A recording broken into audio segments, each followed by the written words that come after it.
In today's video, we take a look at Samba Fowl, better known by his alias, Smuggzy Ace, once a rising star in Coventry's underground drill scene and a member in 23 Drillas. But behind the bravado and bars lay a darker enterprise, one that would eventually unravel through brawls, burner phones and a county lines operation named Menace. This is Curios&Spiritual, no deep dives. We're going to hit this case with all the enthusiasm of a nosy neighbour. We take a look at Smuggzy, the Menace County line, the police investigation and trial.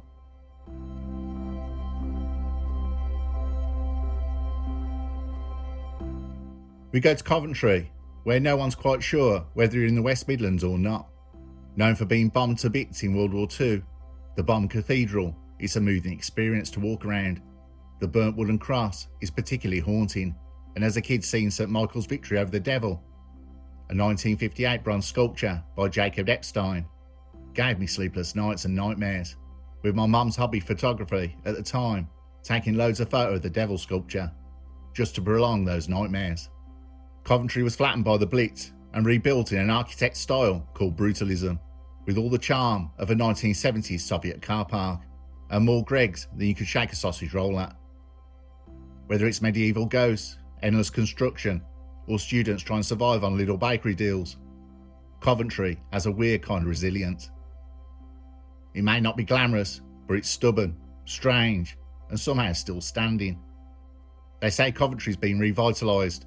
I'm still waiting to see if that includes the buses or just the Greggs. The criminal career of Samba Fowl, who was born in 1998 in Coventry, traces a familiar, yet still alarming arc in contemporary British urban crime. Early exposure to hyper-local gang rivalries, rapid immersion in the notoriety economy of drill music, and eventual graduation into the profitable but high-risk world of county line supply. Across just 7 years, he progressed from street-level violence to organising a Class A distribution network, nicknamed the Menace Line. Throughout, Fowl leveraged social media spectacle to burn an outlaw persona, at times literally rapping from his cell phone inside prison. He already has 2 prior custodial terms and a stringent gang injunction.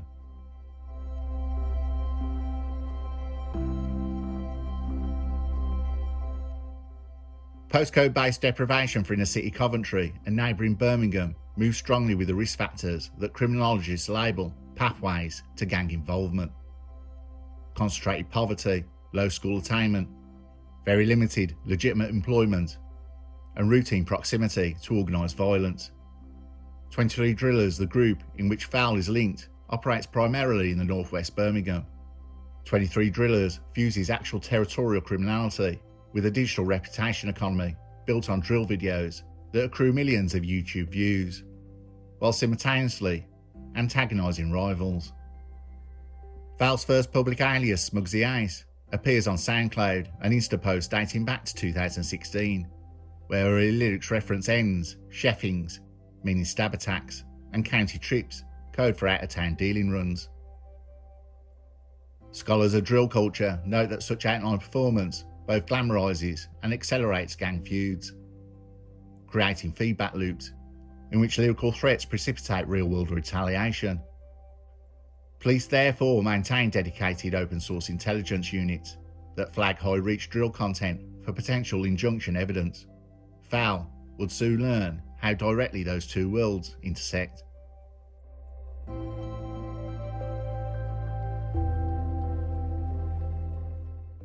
Fowl's first confirmed conviction occurred on the 31st of January 2018. Police had said Samba Fowl was with 23 Drillas gang, and the gang's target was a rival member. As police escorted a suspect arrested for physical assault against a woman along Skipton Road, Edgbaston, CCTV captured 3 hooded men: Samba Fowl, 20 years old, Rashane Daly, 26 years old, and Ahmad Dusar, 23 years old, ambushing the detainee. The trio kicked, punched, and repeatedly struck him with a traffic cone, while officers drew tasers and activated emergency alarms. They fled in a Volkswagen Golf later found with a balaclava and a baseball bat inside, suggesting premeditation. Birmingham Crown Court jailed each for 12 months after guilty pleas to a fray. At first glance, the incident reads as crude street bravado, But police analysts pointed to a deeper significance. The attack showed an organised willingness to confront officers directly and to use public violence as gang theatre. In sentencing remarks, the judge noted the disturbing normalisation of extreme aggression among defendants barely out of their teens. 23 Drillas became headline news for Fowl. The episode also marked the moment his legal name became linked to his rap persona, Smuggzy Ace. In mainstream press, a reputational shift he would soon exploit.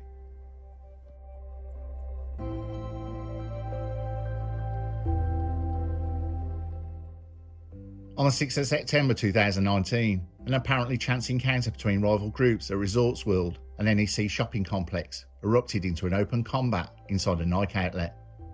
Footage shows blades drawn and shoppers scattering, and at least one victim receiving a deep slash to the bone. Fowl, never one to miss a headline opportunity himself, got knocked unconscious in the fight. West Midlands police arrested multiple participants and ultimately secured convictions for violent disorder. In June 2020, Birmingham Crown Court, the judge wasn't moved and jailed Fowl, then 21 years old, for 2 years. The Resorts World case triggered 2 additional developments. First, it cemented Fowl's social media notoriety. During remand, he uploaded a drill, freestyle, boasting that HMP ain't nothing but a joke ting. The video, filmed illegally on a contraband handset, racked up tens of thousands of views and was later cited by prosecutors as evidence of contempt for legal authority, proving it's easier to get a phone in prison than finding someone from Coventry who actually likes Coventry. Second, the Crown successfully sought a civil gang injunction under the Antisocial Behaviour, Crime and Policing Act 2014, imposed in September 2020 and effective until 2023. The order barred Fowl from Birmingham City Centre and Erdington, restricted him to 2 mobile phones, and prohibited appearances in end drill videos depicting gang signs or lyrics glorifying violence. A breach carried immediate arrest powers, and in fact, he served a 12-week custodial breach sentence after police spotted him in a YouTube cameo only months later. The injunction reflects a growing toolkit that UK forces deploy against gang-labelled offenders. Rather than waiting for fresh offences, police can disrupt through strict civil controls, designed to sever links between reputation, music and violence. Critics, however, argue that such injunctions risk infringing artistic expression and may drive content further underground. Fowl's story offers fuel to that debate, showing how an offender simultaneously leveraged and undermined the restricted conditions.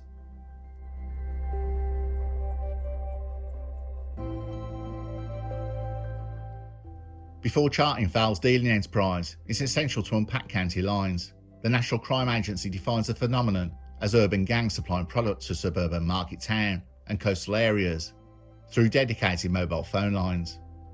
Profit margins derive from price of £10 a wrap in Birmingham, though the same wrap can fetch £20 to £25 in rural Warwickshire, which is why county lines have taken over and are big money. Operating models typically involve the line, a branded phone number, for example this one called Menace, that sends broadcast text such as brown and white on 241 deals till 6 p.m. Cuckooing, securing control of vulnerable users' homes as stash houses, often through coercion or debt.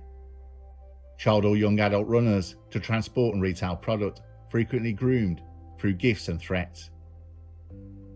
SIM swapping and burner phones to avoid eyes of the police. Numbers change, but customer lists move with the new phones. Policing county lines therefore demands telecoms data analysis, ANPR, automatic number plate recognition cameras, on vehicle journeys, and cross-force intelligence sharing.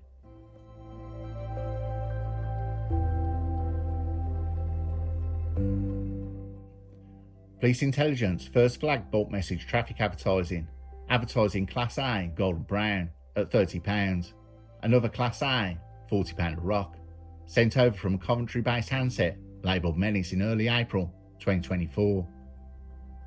Over the next 3 months, analysts identified repeat SIM swaps between the handset and a personal phone registered to Samba Fowl. Geolocation hits placed both devices in identical cells within seconds. Additional information came in with an Uber account under the email Smuggzy booked rides coinciding with the line's movement. CCTV later captured Fowl purchasing a £20 top-up voucher for the Menace number. All these details were revealed by West Midlands Police following Fowl's eventual arrest. Underlying economics were significant. Detectives conservatively valued the line at £160,000 gross turnover based on the message frequency, customer base estimates and seizure totals. While not among England's largest county lines revenues, the figure marks a steep upgrade from Fowl's earlier street-level violence, a shift from soldier to managerial role in a very short period of time. Armed with telecoms evidence and magistrate authority, officers raided a property in Coventry on the 14th of October 2024. Items recovered were 4 Nokia burner phones with 1 active Menace SIM, 8 loose SIM cards, and £1,000 in cash in £20 bundles. An A4 ledger of postcodes and customer initials. Fowl was arrested at the scene without incident and charged with being concerned in the supply of Class A. Because his injunction remained active, police additionally booked him on breach for possessing more than 2 phones, although that charge was ultimately folded into a larger Class A arrest. The rapid execution, 4 hours for a warrant to approval to entry, shows how fast police with modern county line tactics minimise suspect phone wiping time by simultaneous device seizure. The scale of Fowl's £160,000 Menace line becomes clearer when placed against national closure tallies. Home Office data to March 2025 credit the County Lines programme with 2,000 phone line closures, over 5,000 arrests and 3,000 safeguarding referrals in just 9 months. The highest surge since the scheme's launch in 2019. West Midlands Police alone accounted for 1 in 7 of those type of arrests, underscoring the region's status as both a source and a transit hub. While Menace is mid-tier in cash terms, its methods mirror those of much larger Rico, Diego, Figo and Potter Quartet, worth £1.8 million over 18 months and dismantled in 2024. These illustrate a marketplace where dozens of small crews, not one cartel, dominate supply. Take out a single one and customers will migrate, seeking the next SMS blast, offering 2 for 1, rock and brown. Hence the policing mantra, close the line and then guard the vacuum. The headline in every County Lines press release is kilos and currency. Less visible is the churn of cuckooed addresses. In the Menace inquiry, safeguarding officers identified 3 flats taken over from Class A dependent tenants, who described Fowl's runners as friendly at first, but frightening later. One 47-year-old victim told outreach workers she lost her tenancy after police raid, entering temporary accommodation with her 2 children.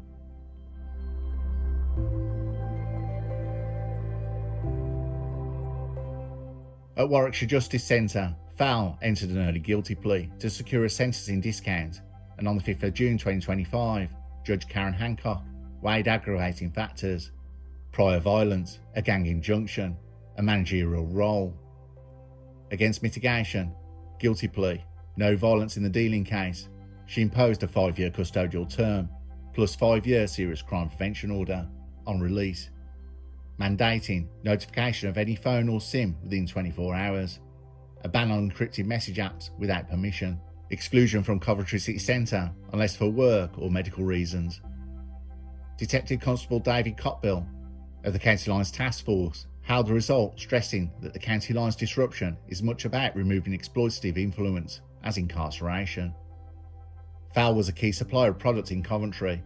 Our work in bringing down county lines across the region does not stop at enforcement.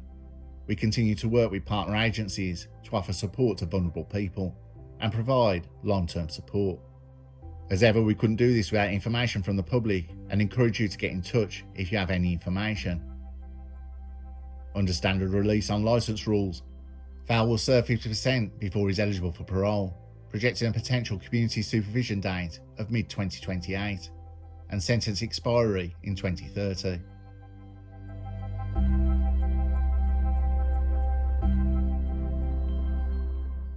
Fowl's escalation trajectory from violence in 2018, group disorder in 2019 to organised supply in 2024.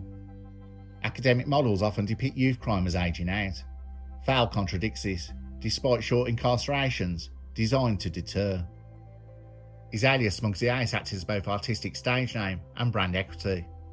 Within dealing markets, customers trust a name line. Contraband phones inside prison show systematic challenge the porous digital walls of even Category B prisons. The 2020 gang injunction sought to choke off phones videos that later fueled menace. He has some social media applause, 8,600 likes on a mugshot, created an alternative economy of prestige for Fowl. University of Cambridge research on performative offending suggests that likes and shares can literally raise a young trafficker's wholesale credit line.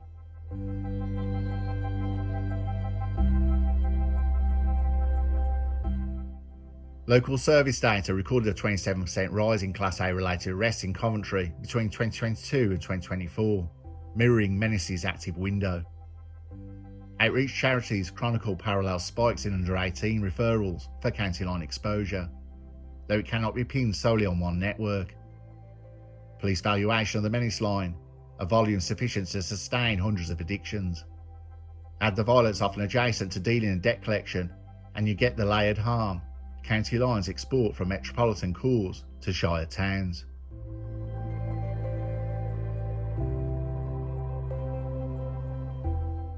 This case I found fascinating, and pouring through the court documents, I must admit myself it's a question I can't answer, though believe me, I gave it a bloody good try. So let me explain. Fowl's case catalysts ongoing debate. Should drill content be policed? The Metropolitan Police have requested YouTube takedowns of 320 plus tracks, deemed inciting violence. Civil rights advocates counter that censorship drives expression further underground. In Fowl's injunction, the court balanced Article 10, freedom of expression, against tangible risk. His subsequent breach entry into a video depicting gang signs reinforced the court's view that certain creative works can indeed constitute actionable intimidation. Yet drill can also function in which an individual who has previously engaged in criminal behaviour stops offending and maintains a state of non-offending when channeled into legitimate music careers. For example, artists who transition into mainstream labels. There are now studio-safe projects providing legal counsel on lyrics prior to release, aiming to decouple artistic swagger from incriminating confession. Whether Fowl will avail himself to such pathways remains uncertain. While it's clear that his digital reach both enables crime and offers a potential launchpad for lawful income, if it can be redirected. But is this not taking the raw energy out the tracks? Drill lyrics typically reflect crime on the streets and tend to be gritty, violent, realistic, and nihilistic. Just as grime gradually became more mainstream, UK drillies followed a similar path. Only the future will know if Smuggzy Ace will have a career. And okay, myself, I'm going to call it. I don't think you've heard the last of Smuggzy. And I don't mean in a crime way. He's got a lush, entertaining criminal history, and there will be a music mogul somewhere who can see the money to be made.